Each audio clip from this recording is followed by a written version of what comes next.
Yeah, breaking news, Biafra all over the world. If this is your first time of watching this channel, kindly subscribe to this channel, The Waymaker TV. Of course, yes, jubilation and rejoicing now as Dr. Orabuezi took this issue of Biafra referendum, Biafra freedom to South Korea, as South Korea government recognized Biafra and ready to true support to Dr. Orabuezi. Yes, of course, many people that will watch or that will watch this video might have a different perspective about this Dr. Orabuezi, since the absence of Samuel Ekpan is in Finland for him not to speak to Biafrans. You see, this particular woman, a lot of people might have their own different opinion towards her. She have really demonstrated that she has what it takes to lead these people. Don't forget that this Dr. Abueze, in her word of speech, she speak like the rest of Mazen and Bekano, Samuekwa, the action in them.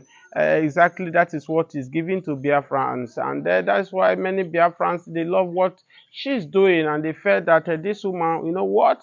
She has the charisma, she has the courage, and she has the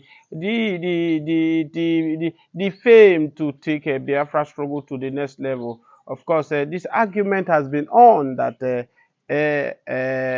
Kerry should take over the leadership. Some people say they did the election. Kerry is the one that is speaking, and that's what has caused a crack in their teams. That instead of them to come together and work as a team, so that they can unite and get what they want to achieve. But they say divided house fall, and that's what they are doing. That's why many Biafrans are right now anticipating till when the Samuel Ekpan will come. But nevertheless, let's not digress for what we are saying. It's another big win for Biafran supporters. Yes, as they jubilate because the actions of this Dr. Orabueze, according to her over there, you can watch the video. Say she's representing the Simon Ekpan in South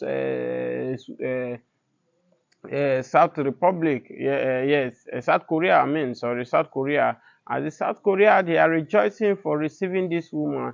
That's to tell you the level, the connection Dr. Orabueze have. So, of course, you also see the video yesterday where we posted reportedly that even Samuel Ekman have been saying in the South Africa, in Finland, whereby he was being jubilated, and a lot of Biafrans are welcoming him on board, that they are glad to see him. So, of course, these are the message on our disposal. But let me also say this thing that, yes, in these struggles that many Biafrans right now that are agitating for this, don't agitate for violence, is what Mazen Bekano is agitating for.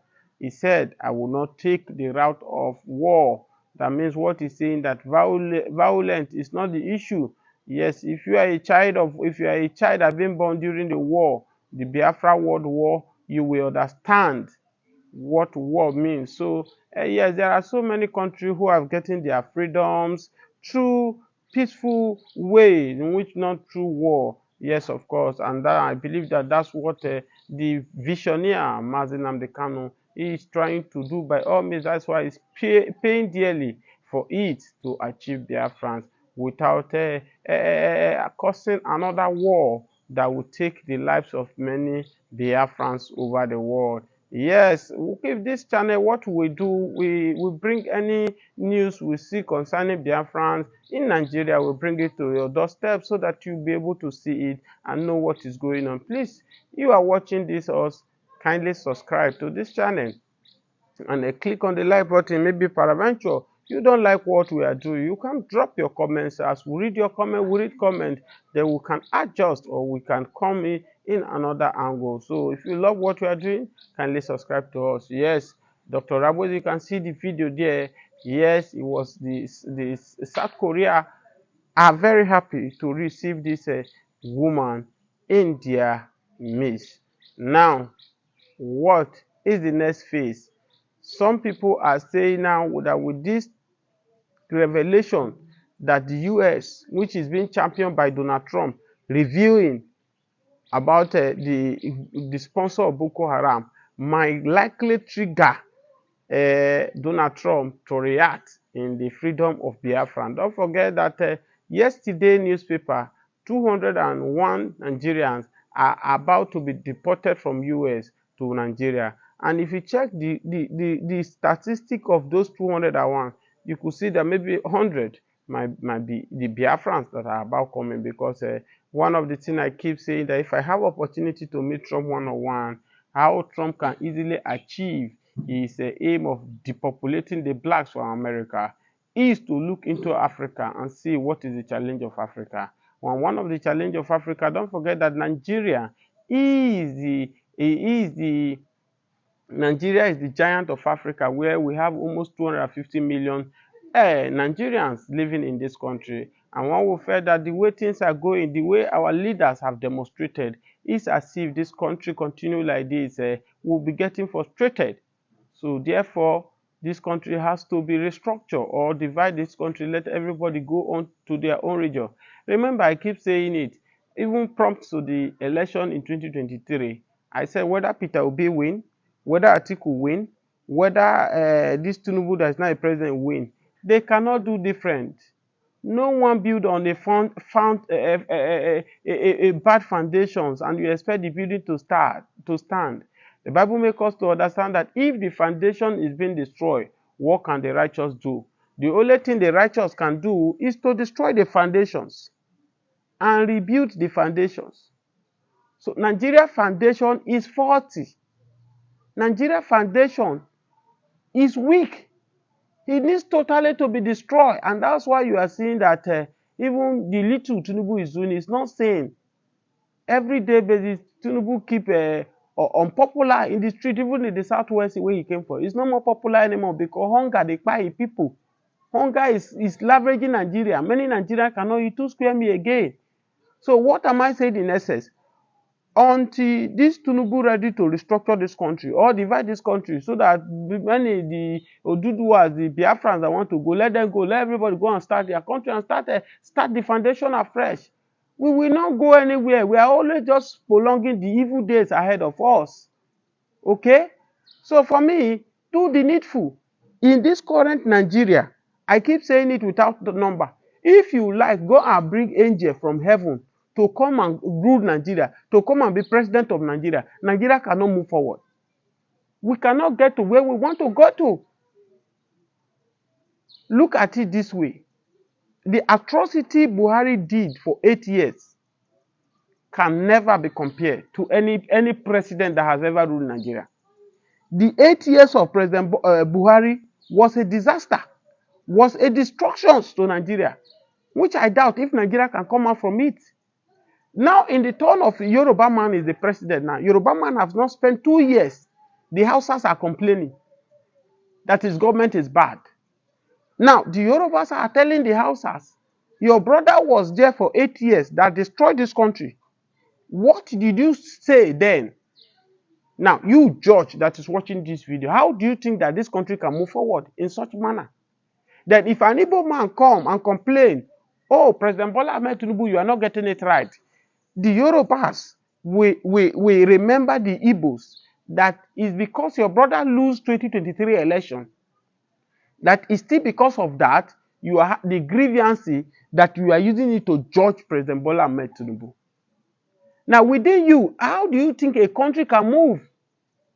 And that's why I'm bothered when people begin to compare Nigeria with Ghana. Ghana is far ahead of Nigeria because these are the challenges we are facing. It's a big challenge, either you like it or not. That's why people like us, we stood that if you want to get a better Nigeria, restructure Nigeria. Restructure this Nigeria, or you divide Nigeria, let everybody go on their own way. This marriage is not working. It's not working. Now we manage this President Bola Ahmed Tinubu in 2027, give or take, maybe he win 2027 election. 2031 is here. You are just saying that 2031 is far. 2031 is not far. I remember when I was in school in 2008, when Obama was the president of America. Oh, the black has become a president of America, this and that. Today, 2008, now count from now to from this year back to 2008. How many years? But it's just like yesterday here. Have you forgotten what late Yaradua was shouting, Vision 2020, Vision 2020? Today we are in 2025. Did you see any vision? But it was not the fault of late Yaradua. May his gentle soul rest in peace, because it was not his fault. Death took him away from us. So what am I saying in essence? That this union, this marriage cannot work like this. This marriage needs to be dissolved, so that everybody will go on their own separate way and build it to their taste. Today, Ghana must go.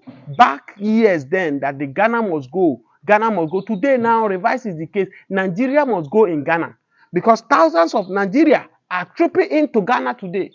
The Ghanaians are complaining that Nigeria are collecting their job from their hands. Look at Togo, our neighboring country here. Togo used to be a come and do house help for Nigerians. They come and do all different type of laboring work. But today, you hardly see any Togolese in Nigeria. You hardly see any Ghanaian in Nigeria. All of them, they have moved to their own country because Nigeria is not working. We've devalued our naira. Our naira does no longer have any value anymore. Whereby $1 is equivalent to 1,600 naira. I remember in 2021/2022, when I changed $100 was 50,000 naira in 2021 and 2022. But as I speak to you now, $100 is 160,000 for $100. Now, somebody who have $300 now is equivalent to somebody who is with 700,000 naira. That is almost $1 million. So you wonder why is naira not having value? Naira cannot have value because naira has been depreciated. Okay, somebody will just hold three notes, which is $100 into 3, and it's equivalent to 700,000. It's too ridiculous. How do you expect that kind of country to strive? And you are saying investors are not coming. How can investors come? Each and every day you run to different countries, you are begging investors to. Investors cannot come to this kind of country. It's not productive. The earlier we stop prolonging the evil day ahead of us and restructure this country, let everybody go on their own separate way or divide this country, earlier the best. As we speak to you now, our Nigeria youth does not have any future anymore. 90% of Nigeria youth are into fraudulent acts. Are doing different things to survive, to make their family to survive. Nigeria girls are into prostitutions, doing all manner of things to survive. Why? Because of the economy. All our leaders do is for them to embezzle Nigeria's money. They go to abroad, they take their children to abroad to do everything, buy houses in abroad, but people are perishing in our dear country.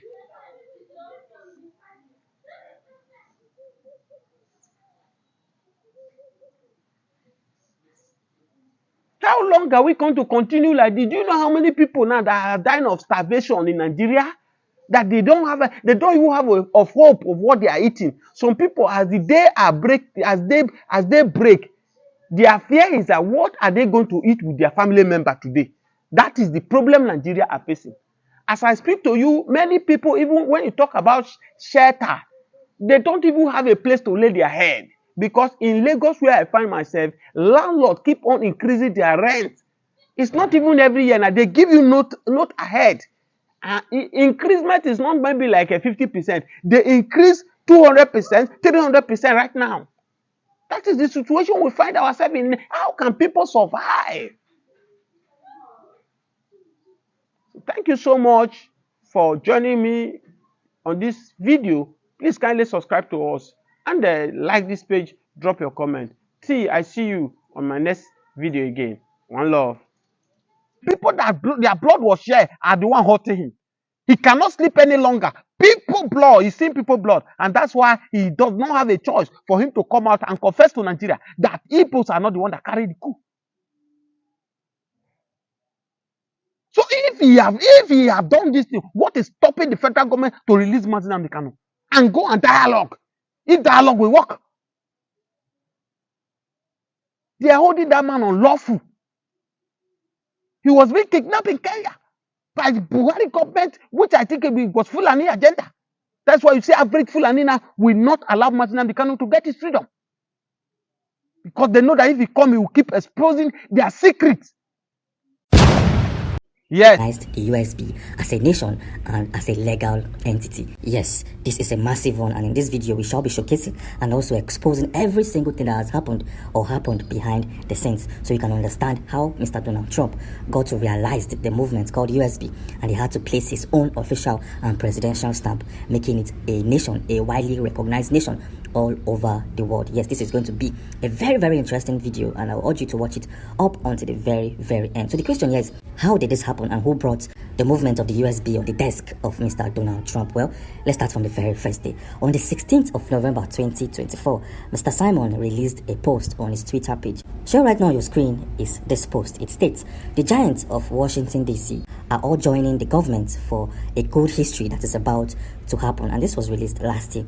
When this whole tweet came to the media space, many individuals did not understand what was playing and what was happening behind the scenes. Yes, this felt like a regular tweet coming from Mr. Simon, but we never knew that these guys were trying to lobby and also present the USB movement in front of the president of the USA. Yes, so Mr. Simon needed to present USB in front of the president of the USA, and he needed someone to do it for him. Yes, he needed someone who has a high profile in the international world, and that is where a man known as Elias Gerasulis came into play. Yes, showing right now on your screen is a brief description of this particular man known as Elias Gerasulis. This man happens to be a professional lobbyist, and he works for a company known as Moran Global Strategies, which happens to be a prominent lobbying firm that was founded by a former congressman in the person of Jim Moran. Yes, so Mr. Simon employed the services of this individual known as Elias Gerasulis so as to present the movement of the USB in front of the official president of the USA. Yes, so Mr. Simon did a lot of negotiating with this individual, and everything, the contracts, the negotiations, and the objectives were clear and stamped, and that is when every single thing came into play. A couple of days later, this man known as Elias Gerasulis met with NGOZI ORABUEZE, who currently is the Deputy Prime Minister of the USB movement. Well, if you don't believe me, take a look at this publication showing right now on your screen, and this is coming from Mr. Simon, where it states, "The lobbyist Elias Gerasulis and Chief of Staff Dr. NGOZI ORABUEZE at the headquarters of the lobbying firm in Washington, D.C., Moran Global Strategies." Yes, this is the very first day that NGOZI ORABUEZE, together with this individual known as Elias, met in person so as to present a lot of documents, a lot of files, and series of portfolio in front of a sitting president in the USA. Interestingly, after this man met with NGOZI ORABUEZE, he immediately met with a series of individuals domiciled in the USB movement. Well, show right now on your screen is a video captured on that particular day where we can find Mr. Elias having conversations and briefing individuals and leaders in the USB movement. Yes, in this particular meeting, Mr. Elias, together with every other individual seated there, came together, they brought their heads together to devise a means and to draw out a blueprint in gaining the attention of the president of the USA. Yes, this guy wanted to meet and have conversations with the president of America, and they had to do it strategically. Yes, and that is when they opted to go through an organization known as the USA Department of Justice. Yes, shown right now on your screen is a quick description of this particular establishment or government entity domiciled in the USA, which states the United States Department of Justice, also known as the Justice Department, is a federal executive department of the USA government that oversees the domestic enforcement of federal laws and every other matters within. Yes, so this man known as Mr. Elias decided to go through the USA Department of Justice as a means to meet with the president of the USA in the person of Donald Trump. Yes, the plan was very simple and well calculated. A couple of months later, Mr. Elias, together with NGOZI ORABUEZE, drafted a letter that was sent to the Department of Justice USA. Well, shown right now on your screen